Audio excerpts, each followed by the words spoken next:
কথায় কথায় নিঃশ্বাস নেওয়ার আগে প্ল্যাটফর্ম, টিচার, বাড়ির টিচার, ব্যাচ, কোচিং এগুলো চেঞ্জ করবা না। নিলে শুরুতেই নিবা, যাচাই করে নিবা, ডেমো ক্লাস করে নিবা।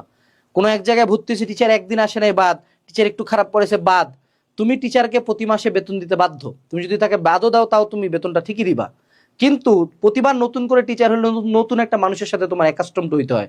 আল্লাহর অশেষ রহমত, আমার এইচএস লাইফে শুরু থেকে শেষ পর্যন্ত হাতে গোনা কয়েক টিচারই পুরা জার্নিটা জুড়ে ছিলেন। আমি শুরু থেকে শেষ পর্যন্ত একটা কোচিংই করছি। এই জিনিসটা ইন দ্য লং রানে হেল্প করে। আমার চোখের দেখা যারা একাধিক টিচার বারবার চেঞ্জ করছে টিস্যু পেপারের মতো, তারাও সময়ের সাথে টিস্যু পেপারের মতো উড়ে গেছে। একে টিচারটার অভিশাপ থাকে, দুইও হইলো প্রতিবার নতুন টিচার। ধরো আমি আসলাম, ভালো পড়াচ্ছে না, ভেক্টর 2 চ্যাপ্টার 2টা লাইন পড়াই দে বাদ, 2 পেজ 2টা টপিক পড়াই দেবা, তারপর আবার আসলো কি সে আবার কি শুরু করবে, আবার ভেক্টর।